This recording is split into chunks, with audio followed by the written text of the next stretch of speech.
여러분은 인생을 살아가시면서 가장 절망스러우셨을 때가 언제입니까?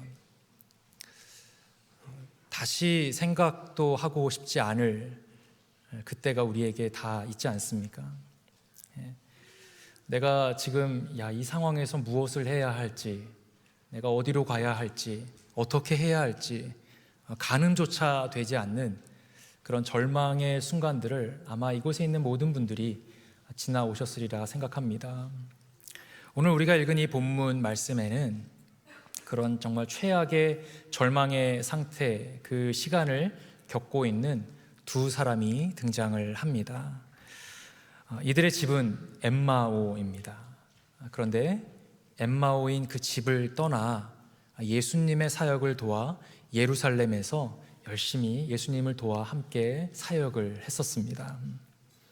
예수님을 따른다라고 하는 것, 예수님의 제자가 된다는 것은 자신의 모든 것을 다 포기해도 값어치가 있을 만큼 행복하고 즐거웠던 시간이었을 것입니다. 그런데 그렇게 행복하게 함께 사역을 했던 그 예수님께서 허망하게 죽임을 당하게 됩니다.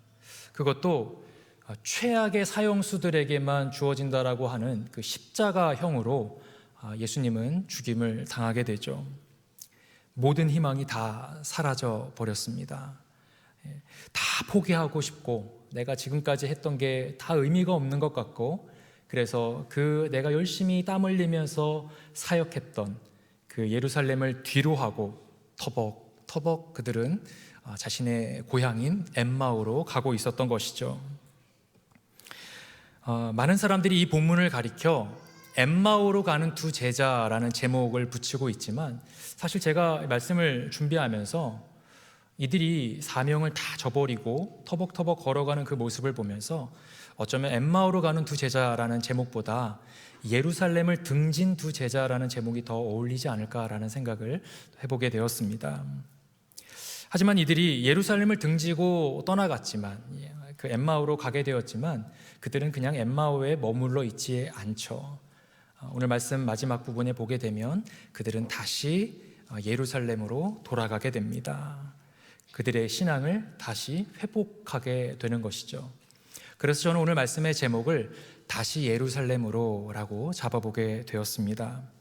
저는 오늘 말씀을 통해 저와 여러분이 돌아가야 할 예루살렘은 어디인지, 또 우리가 그런 어떤 신앙의 회복을 위해서 반드시 기억해야 하는 것들은 또 무엇인지 세 가지로 함께 우리가 살펴보는 시간을 갖고자 합니다. 다시 우리가 예루살렘으로 돌아가기 위해 기억해야 하는 첫 번째는 무엇일까요? 그것은 함께 하시는 주님을 기억해야 한다라고 하는 것입니다. 우리 한번 따라해 볼까요? 함께 하시는 주님. 함께 하시는 주님을 기억해야 한다라고 하는 것이죠. 여러분, 이 두 제자, 엠마오로 가고 있었던 이 두 제자는 예수님께서 죽으셨다라고 하는 절망감에 사로잡혀 있었다는 말씀을 제가 방금 드렸습니다.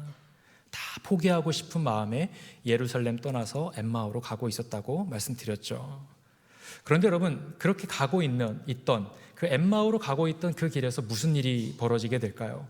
여러분, 15절과 16절 말씀 우리 함께 읽도록 하겠습니다. 시작. 그들이 서로 이야기하며 문의할 때에 예수께서 가까이 이르러 그들과 동행하시나 그들의 눈이 가려져서 그인 줄 알아보지 못하거늘. 예수님을 알아보지 못한다고 합니다. 바로 옆에 계시는데도 불구하고 말이죠. 근데 성경에서는 알아보지 못한다는 얘기와 함께 왜 알아보지 못하는지 이유도 설명하고 있죠. 뭐라고 하고 있습니까? 그들의 눈이 가리워졌다라고 하고 있어요. 어떤 신학자는 이 본문을 가지고 해석하면서 이 가리워졌다라고 하는 이 동사가 수동태로 쓰여져 있기 때문에 아마도 하나님께서 의도적으로 이들의 눈을 가린 것이 아닐까라고 해석하기도 합니다. 그런데 사실 이것이 수동태냐 능동태냐라는 사실보다 더 중요한 것은 무엇일까요?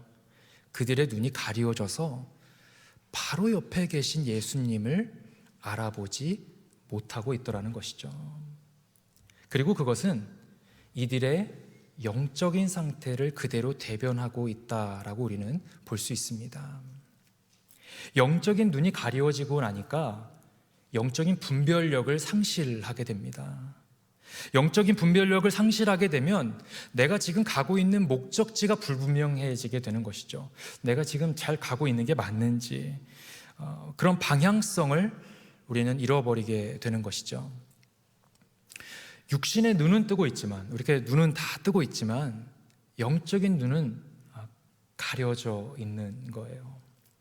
그래서 그들은 그런 영적인 분별력을 상실함으로 인해 자신들이 마땅히 있어야 하는 곳, 그럼에도 불구하고 자리를 지켰어야 하는 그 예루살렘을 등지고 지금 이렇게 터벅터벅 엠마오로 가고 있었던 것이죠. 그런데 여러분, 비록 지금은 이들이 영적인 눈이 가리워져서 엠마오로 가고 있었지만 결국에 나중에는 어떻게 됩니까? 이들은 엠마오를 찍고 유턴하죠. 다시 예루살렘으로 돌아가게 됩니다. 그런데 여러분, 그 모든 과정들을, 오늘 우리가 읽었던 본문의 그 과정들을 자세히 들여다보면 그들이 다시 예루살렘으로 돌아가게 되는 그 과정 속에서 예수님께서 철저하게 개입하시게 되는 것을 우리는 보게 됩니다. 예수님께서 처음부터 끝까지 다 개입하세요. 여러분, 15절 말씀을 다시 한번 읽어보겠습니다. 시작. 그들이 서로 이야기하며 문의할 때에 예수께서 가까이 이르러 그들과 동행하셨다.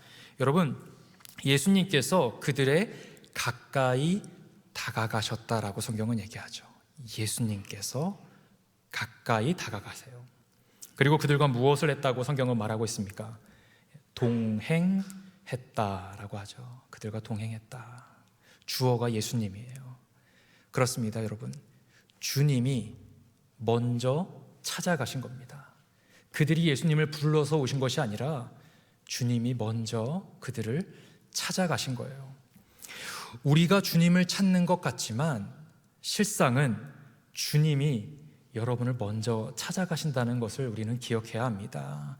우리가 이 예배 자리에 오늘 우리가 3부 예배 드려야 되겠다라고 결단하고 우리가 이 자리에 그래서 나온 것 같지만 실상은 그 이전에 하나님의 여러분을 향한 부르심이 있었고 그 부르심에 우리가 응답해서 이 자리에 나와 하나님을 예배하게 되었다라고 하는 사실을 우리는 기억해야 합니다.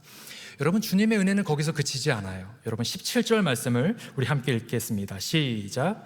예수께서 이르시되 너희가 길 가면서 서로 주고받고 하는 이야기가 무엇이냐 하시니 두 사람이 슬픈 빛을 띠고 머물러 서더라.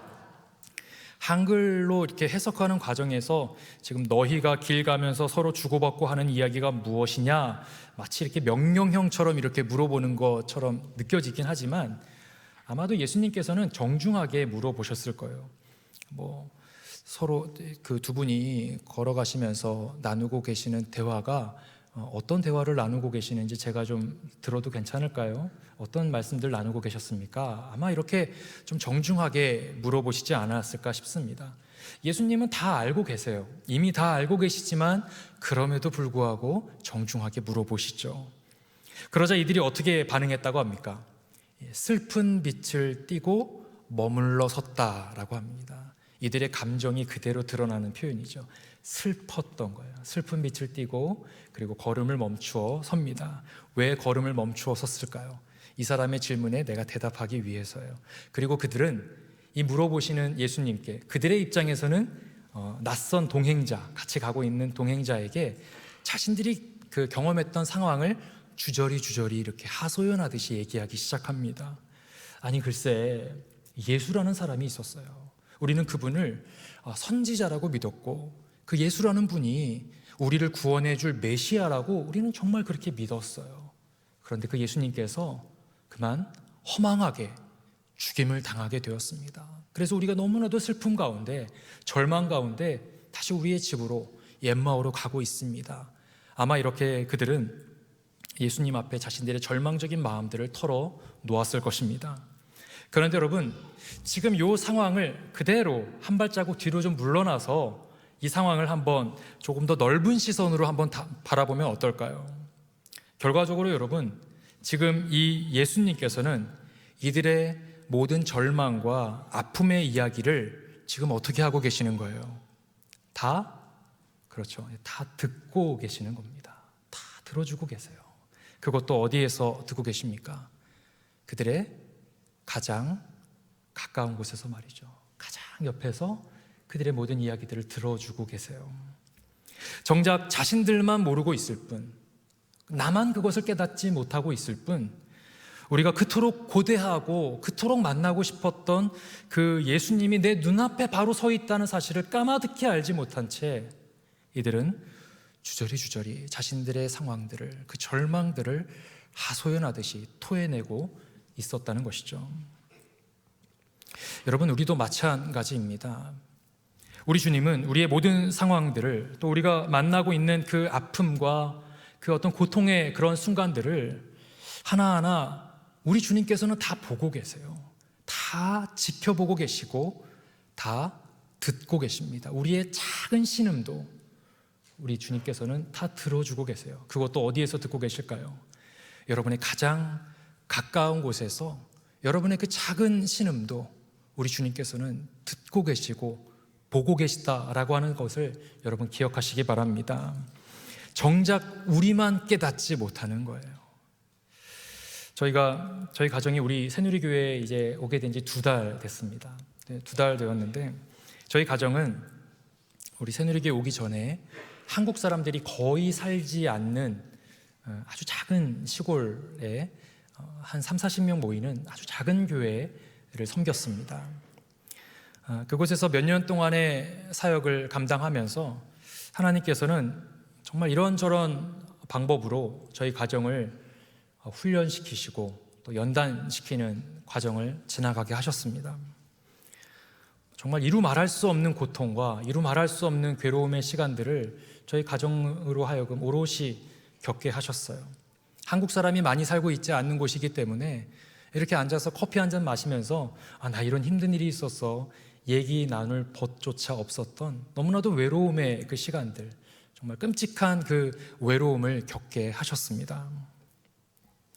어떤 날에는 이렇게 한 고비가 와서 그 고비가 넘어가서 이제 한숨 쉬고 나면 이제 좀 괜찮겠지 싶으면 더 큰 고비가 이렇게 오기도 하는 것을 경험하기도 했습니다. 어떤 날에는 내가 지금 겪고 있는 이 상황이 너무나도 기가 막히고 너무나도 답답해서 아무도 없는 예배당에 혼자 나와서 이 강대상에서 울부짖으며 하나님께 기도하다가 나중에는 다 포기하는 심정으로 강대상에 들어 누웠어요. 누워버렸어요. 다 포기하고. 그리고 누워서 하늘을 보니까 이렇게 우리 새누리교회처럼 그 십자가가 보입니다. 그 십자가를 보면서 하나님께 조금은 원망 섞인 말투로 이렇게 기도했습니다. 하나님, 이 정도면 좀 너무하신 거 아닙니까? 하나님, 저희가 하나님의 인도하심에 따라, 부르심에 따라 우리가 이렇게 걸어오게 되었는데 하나님, 상황을 이렇게까지 몰아가시는 건 조금 너무하신 것 같아요. 정말 조금은 원망 섞인 말투로 하나님께 그렇게 부르짖으며 기도하기도 했습니다. 그런데 기도하던 중에 문득 이 엠마오로 가는 2 제자의 말씀이 문득 떠오르게 하시더라고요. 그래서 제가 그때 정확하게 이렇게 기도를 했습니다. 하나님, 엠마오로 가던 2 제자도 절망 가운데 있을 때, 그들이 정말 힘들어할 때 예수님이 찾아와 주셨잖아요. 그리고 그들의 기도를 다 들어주셨잖아요. 주님, 저도 좀 만나주시면 안 돼요? 주님, 제 기도도 좀 들어주시면 안 돼요? 그렇게 기도를 하나님께 했습니다. 그 눈물로 기도하고 난 다음에 일어나면 간증에서나 들을 법한 만진아, 내가 너의 기도를 다 들었다, 이런 얘기가 들릴 줄 알았는데 저에게는 그런 일이 일어나지 않더라고요. 아무도 없는 예배당은 여전히 적막했고 침묵으로 가득했습니다. 예배당 문을 열고 나가도 현실은 하나도 바뀐 것이 없었습니다. 그리고 그런 어려움의 시간들이 지나고 때가 되니 또 하나님께서 그 시간들을 지나가게 하시고 이렇게 새누리교회, 너무나도 좋은 예배 공동체에 저희를 불러주시고 함께 사역할 수 있는 은혜를 주셨어요. 그런데 이 주일 설교를 해야 된다라고 하는 스케줄을 몇 주 전에 받아들고 제 마음속에 어떤 말씀을 준비하면 좋을까라고 기도하다가 계속해서 제 마음속에 이 엠마오로 가는 2 제자의 말씀이 떠오르게 하시더라고요. 말씀을 준비하면서 하나님께서 왜 이 말씀을 준비하게 하셨는지를 깨닫게 하셨습니다. 물론 이 말씀은 우리 공동체 모두가 듣는 공적인 예배로서 듣는 말씀이긴 하지만 말씀을 준비하면서 이 말씀이 먼저 저에게 주시는 말씀이라는 생각을 해보게 되었습니다. 우리는 이 말씀을 보면서 여러분 시작과 결말을 다 알고 이 말씀을 보고 있잖아요. 처음에 이렇게 됐고 끝은 이렇게 되고, 그리고 오늘 본문 엠마오로 가는 두 제자의 모습도 전지적 작가 시점에서 다 보잖아요. 이거 예수님인데 왜 이 두 사람은 몰랐을까? 어떻게 바로 옆에 있는데 알아보지 못할까? 우리는 마치 위에서 이렇게 다 들여다보듯이 이 말씀을 보고 있어요. 그런데 이 두 사람이 절망 가운데 엠마오로 터벅터벅 걸어가고 있을 때 이들에게 찾아온 분이 예수님이라는 사실을 우리는 알고 이 말씀을 보고 있지만, 여러분, 이 두 사람의 입장에서는 어땠을까요? 이들은 지금 눈앞에 있는 분이 예수님이라는 사실을 전혀 알지 못한 채, 까마득히 알지 못한 채 예루살렘에서 일어난 너무나도 절망적이고 허탄한 이 상황들을 그 예수님께, 아니 그들의 입장에서는 낯선 나그네에게 주저리 설명하고 있는 모습이 이들의 모습이죠. 어쩌면 이들은 이런 질문을 그 절망 가운데 던지지 않았을까요? 하나님 정말 살아계신다면 이거 좀 너무한 것 아닙니까? 하나님, 우리가 엠마오를 떠나서 예수님의 사역을 돕고자 예루살렘으로 왔잖아요. 그런데 어찌 이럴 수가 있습니까? 이거 좀 너무한 거 아니에요? 주님, 정말로 계신다면 저희한테 좀 말씀 좀 해주십시오. 저 좀 만나주시면 안 돼요?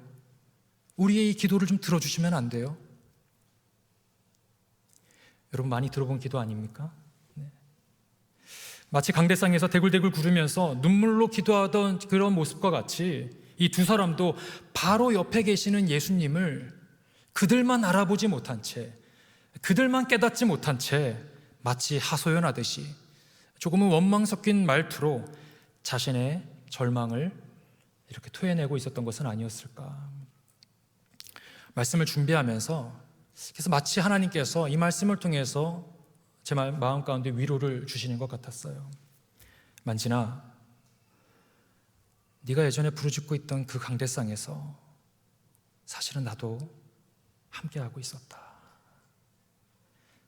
사실은 나도 너의 가장 가까운 곳에서 너의 모든 절망과 아픔을 나도 고스란히 느끼고 그 모든 기도를 내가 다 들어주고 있었다.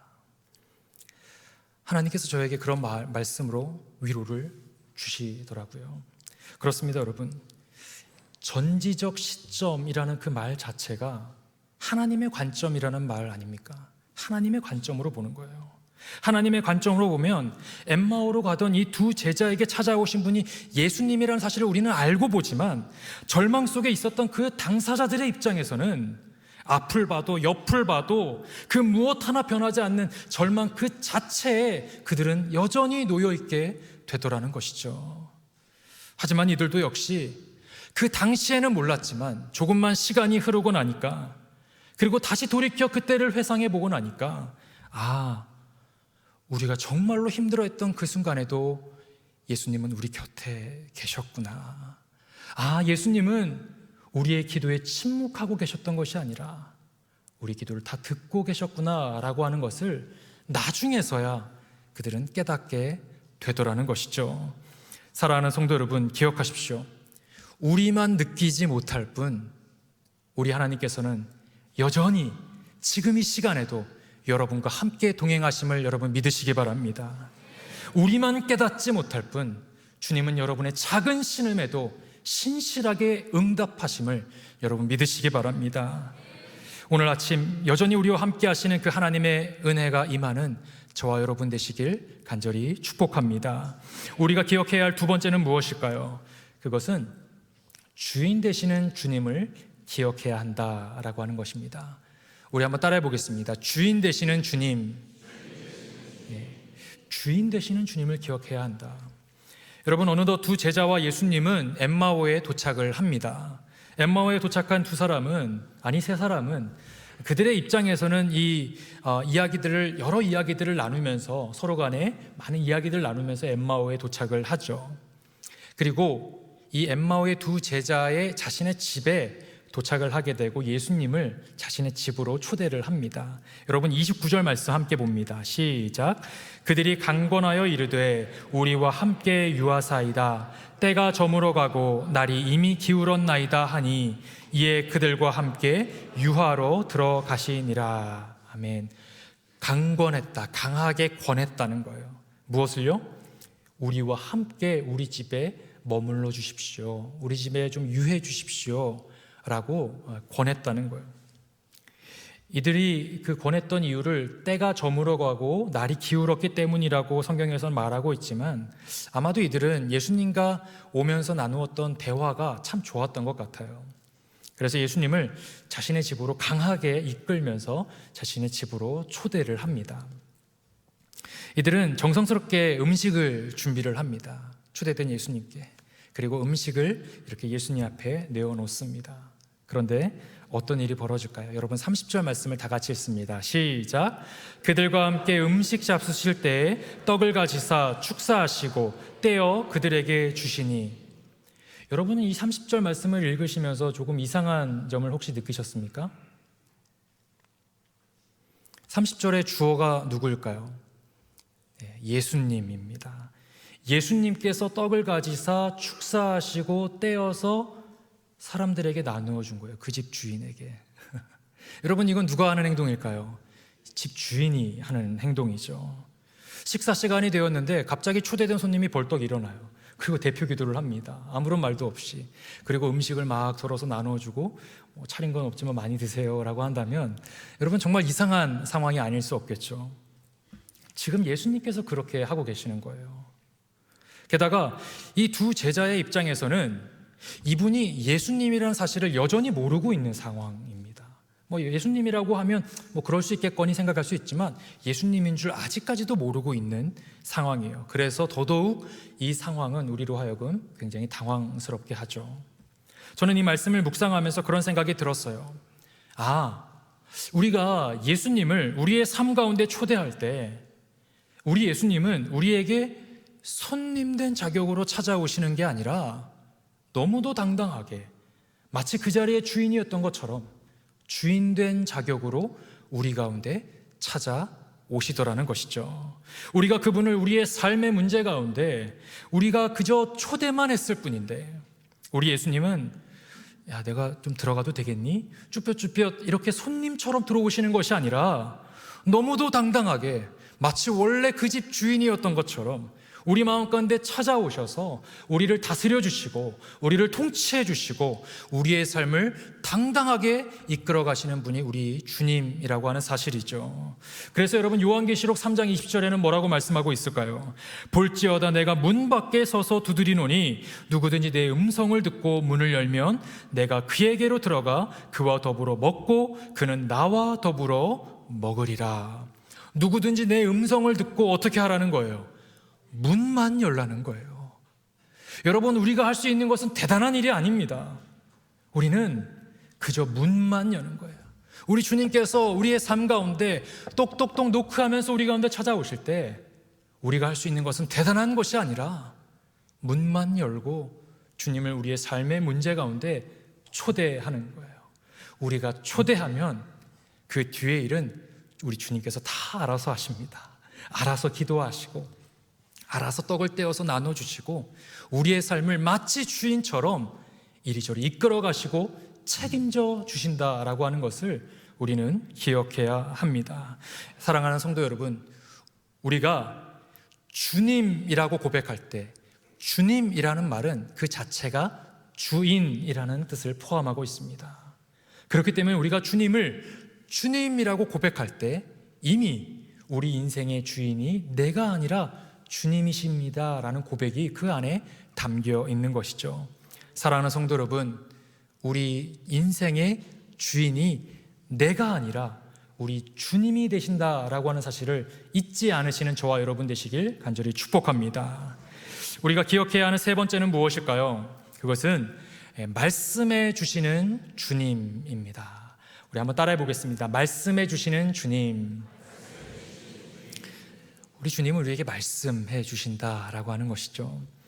여러분, 이 두 사람은 예루살렘을 떠나서 엠마오로 이렇게 오면서 그 긴 여정 속에서 예수님과 이런저런 대화를 나눕니다.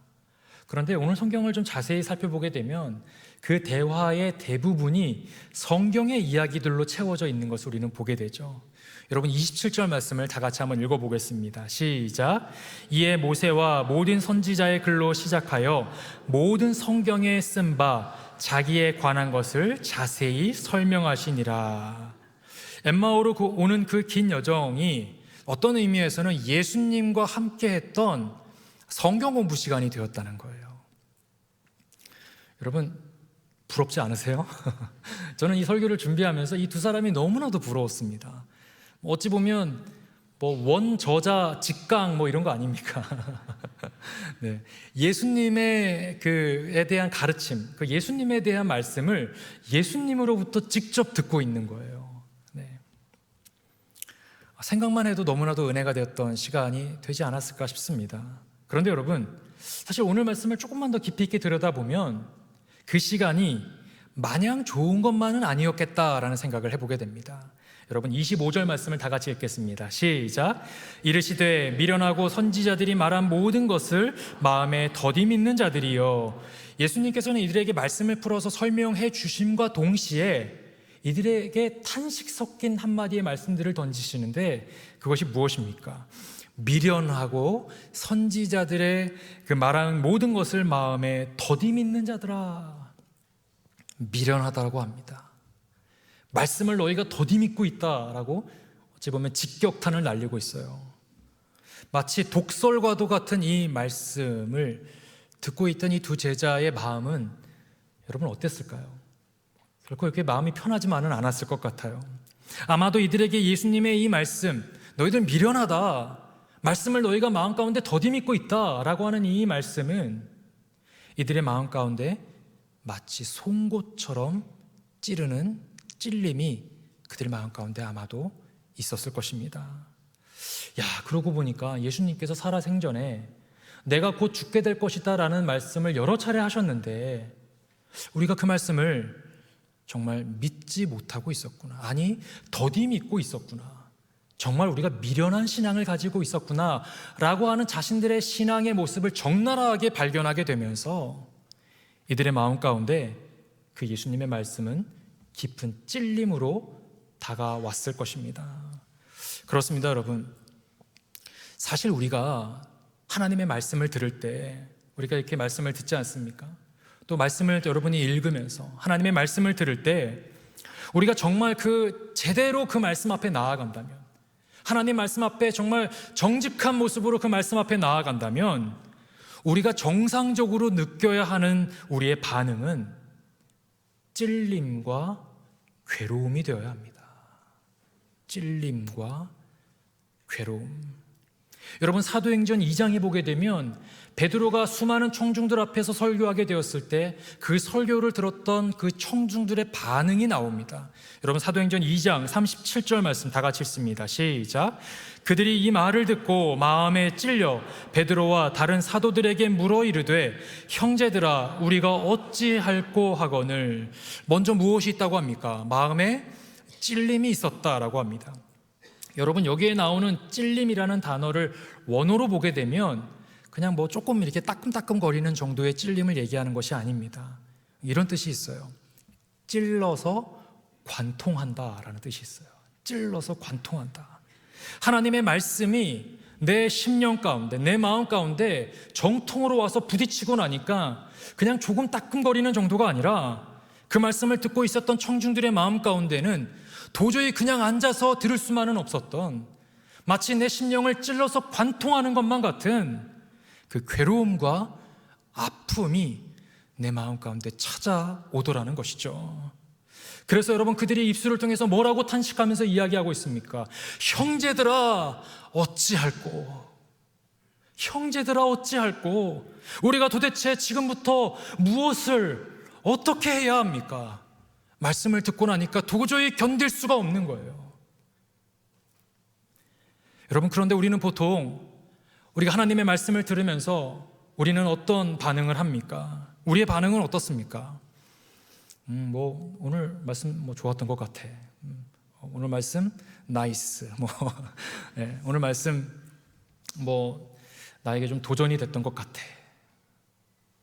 어떤 의미에서는 여러분, 우리가 하나님의 말씀을 들으면서 오늘 말씀 좋았던 것 같아 정도에 지난다면 그 정도의 반응은 영적으로 우리가 그 말씀을 그냥 인조이하는 것에 지나지 않는다라고 하는 것을 우리는 기억해야 합니다. 사랑하는 성도 여러분, 하나님의 말씀 앞에 서실 때 그 하나님의 말씀이 여러분의 마음 가운데 피할 수 없는 질문으로 다가와야 합니다.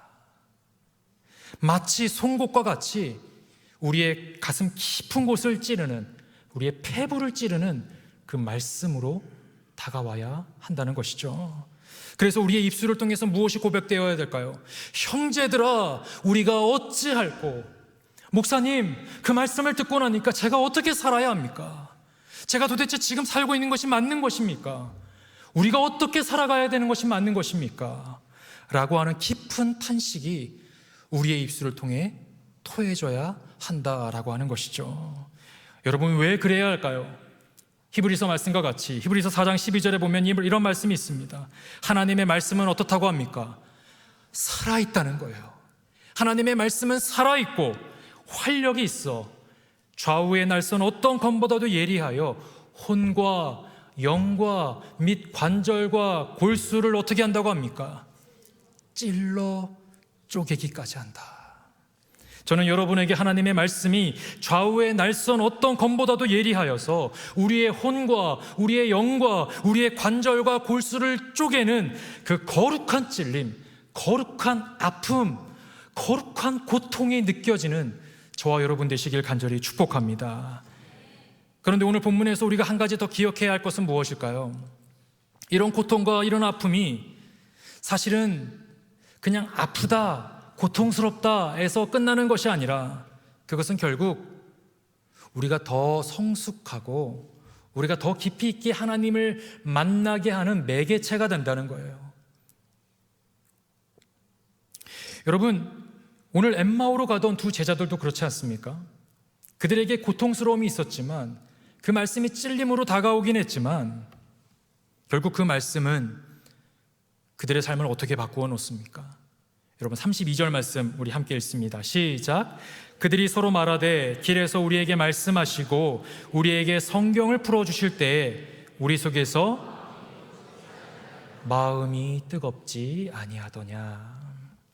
예수님께서 성경의 말씀을 우리에게 풀어서 설명해 주실 때, 즉 하나님의 말씀이 우리 가운데 임하게 될 때 우리 마음 가운데 어떠한 변화가 일어나더라는 거예요. 우리의 가슴이, 우리의 마음이 뜨거워지지 아니하더냐. 여러분, 여기서 뜨겁다라고 하는 말을 원어로 보게 되니까 불을 붙인다라는 뜻을 가지고 있어요. 불을 붙인다. 그러니까 단지 표면적으로 우리가 겉으로만 온도가 이렇게 뜨거워지는 것에서 그치는 것이 아니라 내 마음에 활활 정말로 불이 타오르더라는 거예요. 무엇으로 인해요? 하나님의 말씀으로 통해. 하나님의 말씀을 통해 우리 마음 가운데 정말로 불타오르는 것을 경험하게 되더라는 것이죠. 그렇습니다. 하나님의 말씀은 우리의 가슴을 뜨겁게 하는 힘이 있습니다. 하나님의 말씀은 우리의 심령에 불을 붙이는 놀라운 능력이 되는 줄 여러분 믿으시기 바랍니다. 저는 우리 성도님들이 하나님의 말씀을 더 깊이 사랑하시는 저와 여러분 되시길 간절히 축복합니다. 물론 우리가 기도도 많이 해야 하고 찬양도 많이 해야 합니다. 주일학교도 많이 섬기고 우리가 교회에 이것저것 보이지 않는 곳에서 봉사하고 섬기는 것들 너무나도 귀한 일이고 너무나도 우리가 중요한 일들입니다. 그런데 우리가 그 하나님의 사역을 감당함에 있어서 그 전에 먼저 그 하나님의 사역을 감당하게 되는 동기가, 그 출발점이 바로 하나님의 말씀으로 뜨거워지는 것에서부터 출발해야 된다라고 하는 것이죠. 하나님의 말씀으로 내 마음이 먼저 뜨거워지는 것이 우선입니다. 그것이 전제가 되어야 합니다. 그리고 그 뜨거워진 마음으로 우리는 하나님께서 맡겨주신 사역의 현장으로 나아가야 하는 것이죠. 오늘 이 두 제자가 그러지 않았습니까, 여러분? 33절 말씀 다 같이 읽습니다. 시작. 곧 그때로 일어나 예루살렘에 돌아가 보니 11 제자 및 그들과 함께한 자들이 모여 있어. 하나님의 말씀으로 가슴이 뜨거워지고 나니까 그들은 어떻게 반응합니까? 곧 그때로 일어났다라고 되어 있습니다. 즉시 그 자리에서 일어나게 돼요. 그리고 어디로 갈까요? 예루살렘으로 돌아갔다라고 성경은 말하고 있죠. 예루살렘으로 다시 돌아갑니다. 그리고 그들은 그 예루살렘에서 무엇을 했을까요? 여러분 35절 말씀을 마지막으로 함께 읽겠습니다. 시작. 그 사람도 길에서 된 일과 예수께서 떡을 떼심으로 자기들에게 알려지신 것을 말하더라. 그들은 드디어 이제 다시 선포하기 시작합니다. 다시 그들은 말하기 시작합니다. 그들은 자신들이 경험한 것을 도저히 말하지 않고서는 그냥 있을 수 없었던 거예요. 여러분, 예수님께서 정말 살아나셨어요. 우리가 그 예수님을 경험했습니다. 우리는 터벅터벅 정말 실패자의 모습으로 엠마오로 가고 있었지만 예수님께서 우리를 만나 주셨어요. 그들은 다시 예루살렘으로 돌아가 아마도 예수님과 함께 행했던 그 사역, 무엇일까요? 복음을 전했던 그 사역의 현장으로 돌아가 그 장소에서 그 사역, 무슨 사역일까요? 복음을 전했던 사역. 여러분, 예수님은 살아나셨습니다. 여러분, 예수님을 믿어야 합니다 라고 하는 그 복음 전파의 사역의 현장으로 그들은 다시 돌아가게 되었다라고 하는 것이죠. 그렇습니다. 우리를 진정으로 회복시키는 것은 바로 하나님의 말씀인 줄로 믿습니다. 먼저 말씀으로 우리의 가슴이 뜨거워지면 이전에 우리가 그토록 사랑했던 그 예수님을 사랑했던 그 마음을 회복하게 되는 것이죠. 사랑하는 성도 여러분, 누군가에게 우리의 신앙을 얘기할 때 우리의 신앙은 언제나 과거형이지 않습니까? 예전에 나는 이렇게 뜨거웠어. 예전에 나는 이렇게 뜨겁게 하나님을 사랑했어. 그때는 내가 그렇게 했었지. 여러분, 식어진 그 열정, 어찌 보면 엠마오로 가고 있는 두 제자의 모습과 같이 우리가 걸어가고 있는 그 걸음을 이제는 그만 멈추고 다시 여러분이 있어야 할 자리, 여러분이 사역해야 되는 그 자리, 그 엠마오로 여러분 다시 돌아가지 않으시겠습니까?